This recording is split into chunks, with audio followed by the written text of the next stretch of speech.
नमस्कार मित्र आणि मैत्रिणींनो, मी आज तुमच्याशी बैठे काम करणे किंवा जास्त वेळ बसून राहणे याचा आणि आजारांचा आणि लवकर मरण्याचा काय संबंध आहे, याला काय शास्त्रीय पुरावे आहेत याच्यावर चर्चा करणार आहे. मित्रांनो, 1950च्या दशकात जेव्हा डबल डेकरचे ड्रायव्हर, हे अमेरिकेतलं ऑब्झर्वेशन होतं, डबल डेकरचे जे ड्रायव्हर होते जे तासनतास 7-8 तास दिवसभरातनं ट्रॅव्हलिंग करायचे बसून, यांच्या तुलनेमध्ये जे कंडक्टर होते जे वर खाली चढत राहायचे 2 ताली बसच्या, या ड्रायव्हर्समध्ये हार्ट अटॅकचं आणि मृत्यूचं प्रमाण डबल दिसून आलं. आणि त्यांनी मग कारणांची एक मीमांसा केली, शोध घेतला. तेव्हा त्यांच्या लक्षात आलं की कंडक्टर हे जवळजवळ 600 पायऱ्या वर खाली चढत होते दिवसभरातनं आणि ड्रायव्हर बसून राहत होते. 1970च्या दशकामध्ये जेव्हा ॲस्ट्रॉनॉट्सवर अभ्यास केला जात होता, तेव्हा झिरो ग्रॅव्हिटीमध्ये, जिथे फार काही त्यांना हालचाल करावी लागत नाही आणि फार शक्ती लागत नाही हालचालीला सुद्धा, या झिरो ग्रॅव्हिटीच्या वातावरणात ॲस्ट्रॉनॉट्समध्ये हाडं आणि स्नायू यांचे एक अट्रॉफी झालेली दिसली. म्हणजे त्यांचा आकार कमी झाला, त्यांचा मास कमी झालं, बेसिकली लॉस झाला त्यांचा. तर याचे देखील कारणमीमांसा करण्यात आली आणि हालचाल नसल्यामुळे, सिडेंटरी लाईफ झाल्यामुळे हे झालं, असं त्याच्यावरून संशोधन झालं. आणि त्यानंतर अनेकदा याच्यावर अभ्यास झाले. 2017 साली एक ॲनल्स ऑफ इंटरनल मेडिसिन हे नामांकित मेडिकल जर्नल आहे, याच्यामध्ये अमेरिकेतला एक कोहोर्ट स्टडी पब्लिश झाला. आणि त्याच्यात त्यांनी स्ट्रोक जो आहे, लकवा, हा काही वंशाच्या लोकांमध्ये, ब्लॅक्समध्ये, आफ्रिकन्समध्ये, एशियन्समध्ये का जास्त होतो आणि काही लोकांमध्ये कमी का होतो, याचं त्यांनी कारण शोधून काढायचा प्रयत्न केला आणि 8,000 लोकांचा ऑब्झर्वेशन केलं. या स्टडीमध्ये 4 वर्षात 340 लोक त्या 8,000तले मृत्युमुखी पडले. आणि या सगळ्यांची हालचाल मोजली जात होती ॲक्सेलरोमीटर नावाचं एक यंत्र असतं, टेक्निक असतं, त्याच्या साहाय्याने. आणि याला रिगार्ड्स नाव असं या प्रोजेक्टला नाव दिलं गेलं. आणि त्यांच्या असं लक्षात आलं की जे लोक 30 मिनिटापेक्षा जास्त वेळा एकदा बसतात, या लोकांमध्ये मृत्यूचं प्रमाण हे 30 मिनिटापेक्षा एका स्पेलमध्ये बसणाऱ्यांपेक्षा 55% कमी आहे. जे लोक दिवसभरातनं 13 तास आणि जास्त बसतात, या लोकांमध्ये जे लोक 11 तासापेक्षा कमी ज्यांचं बसणं होतं, यांच्यापेक्षा 200% मृत्यूचं प्रमाण जास्त आहे. आणि या दोन्हीचं कॉम्बिनेशन, म्हणजे तुम्ही एका वेळेला 30 मिनिटापेक्षा जास्त बसता आणि दिवसभरातनं 12.5 तासापेक्षा जास्त तुमचं बसणं होतं दिवस रात्र मिळून, यांच्यामध्ये मृत्यूची रिस्क ही सगळ्यात जास्त आहे. Highest risk of death, premature death, असं त्यांना या स्टडीमधून आढळून आलं. याच्यावरून मग खूप चर्चा झाली आणि याची कारणं काय काय आहेत, बसणाऱ्यांमध्ये अजून काय काय रिस्क होऊ शकते, याच्यावर बरंच संशोधन पुढे आलं. तर यातले काय काय रिस्क होतात, जे लोक कंटिन्युअस बसतात, जास्तीत जास्त त्यांचं बसणं होतं, अशा लोकांमध्ये काय रिस्क असते, हे मी तुम्हाला काही रिस्क सांगतो. तर लवकर मृत्यू या लोकांमध्ये होतो, हे मी तुम्हाला सांगितलंच.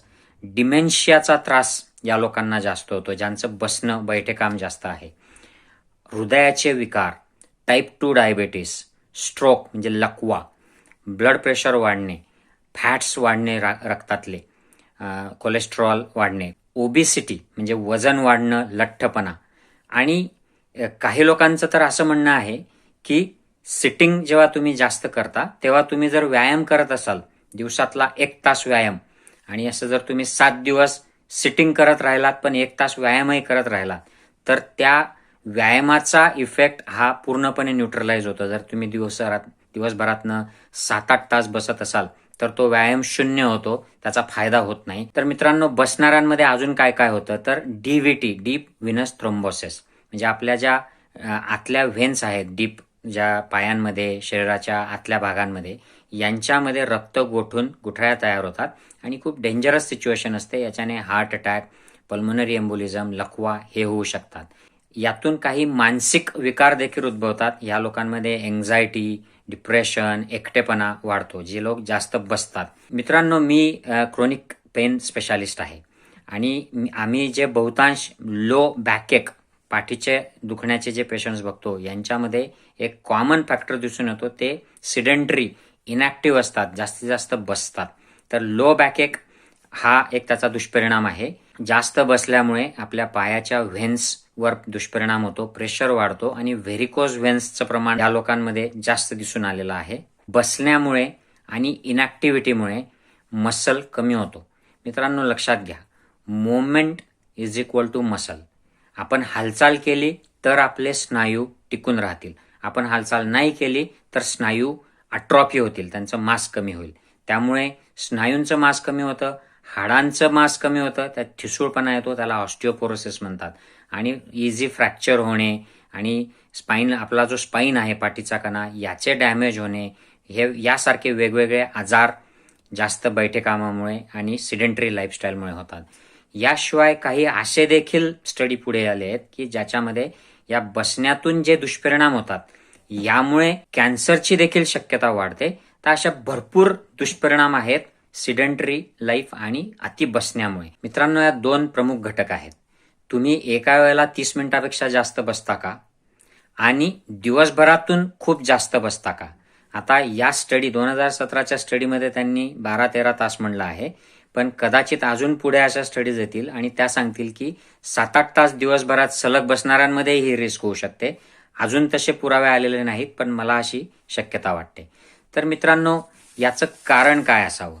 तर कारण हे आहे मित्रांनो की इनॅक्टिव्हिटीमुळे अर्थातच फॅटचं बर्निंग कमी होतं, त्यामुळे फॅट वाढतं, त्यामुळे इन्फ्लेमेटरी रिॲक्शन शरीरामध्ये वाढतात. इनॅक्टिव्हिटीमुळे इन्शुलिन रेझिस्टन्स वाढतो, त्यामुळे डायबेटीस, आपले आर्टरीजचे, व्हेसल्सचे आजार, ब्लड प्रेशर, हृदयाचे आजार हे सगळे वाढतात. आणि फॅट्स, इन्शुलिन रेझिस्टन्स याचं कॉम्बिनेशन मिळून इन्फ्लेमेशन वाढतं, कॅन्सरला प्रोत्साहन देणारं वातावरण वाढतं. याशिवाय अति बसण्याने लंग्सची जी कॅपॅसिटी आहे मित्रांनो, बसणं ही त्याच्यासाठी आयडियल गोष्ट नाही.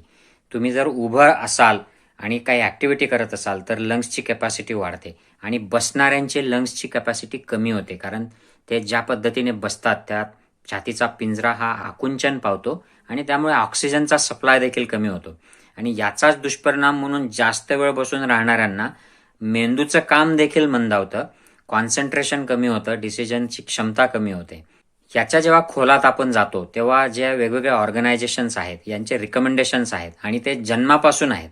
म्हणजे तुम्ही 5 वर्षाच्या आतली मुलं आहेत आपली घरातली, तर यांना तुम्ही जास्त बसू देऊ नका. आजकाल जे बिझी पालक आहेत, मुलांना बघायला कोणी नाही म्हणून त्यांना मोबाईलवर बसून देतात किंवा टीव्ही समोर ठेवून देतात आणि मग ते तासभर 2 तासभर तसेच बसून राहतात.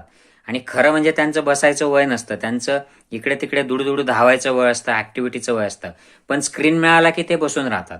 म्हणून वेगवेगळे जे रिकमेंडेशन्स आहेत त्यानुसार तासभराच्या वर मुलांना स्क्रीन देऊ नये. या वयोगटाच्या त्यांना टीव्ही किंवा गेम्स असं बघू देऊ नये असं रिकमेंडेशन आहे. 5 ते 18 हे जे वय आहे मित्रांनो, हे एक वाढीचं वय आहे. या काळामध्ये देखील स्क्रीन गेम्स हे 1-2 तासाच्या वर मुलांनी बघू नयेत असं एक ऑस्ट्रेलियामध्ये गव्हर्नमेंटचं रिकमेंडेशन आहे.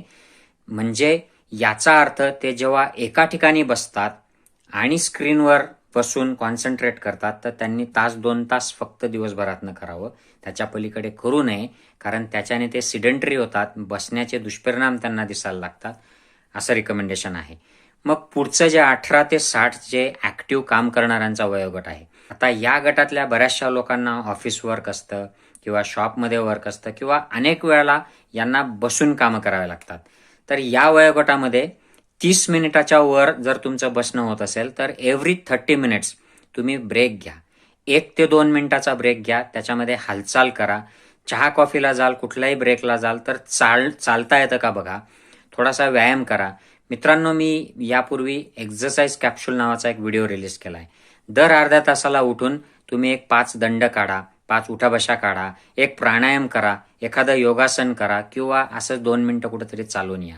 हा ब्रेक खूप महत्त्वाचा आहे. आणि जर तुमच्या कामामध्ये तुम्हाला अनेक तास बसून राहावं लागत असेल खुर्चीवर, उदाहरणार्थ बँक, ऑफिस, दुकान अशा अनेक ठिकाणी बसून राहावं लागतं किंवा क्लिनिकमध्ये डॉक्टर बसतात, ड्रायव्हर्स बसतात, तर अशा लोकांनी मधून दर अर्ध्या तासाला उठण्यासोबतच जर तुम्ही काम करताना उभे राहू शकत असाल आणि काम करताना तुम्ही फिरत राहू शकत असाल, उदाहरणार्थ एखाद्याला जर फोनवरून बोलायचं असेल तर एका ठिकाणी बसून फोनवर न बोलता तुम्ही चालता चालता फोनवर बसा. आपल्या कलिग्सला ईमेल किंवा मेसेज न करता आपल्या कलिग्सच्या टेबलवर जा आणि तिथे जाऊन त्यांना मेसेज सांगा. म्हणजे तेवढं आपलं चालणं होईल आणि खुर्चीतून उठणं होईल. आपल्या मोबाईलवर अलार्म लावून ठेवा. एव्हरी 30 मिनिटचा अलार्म पाहिजे.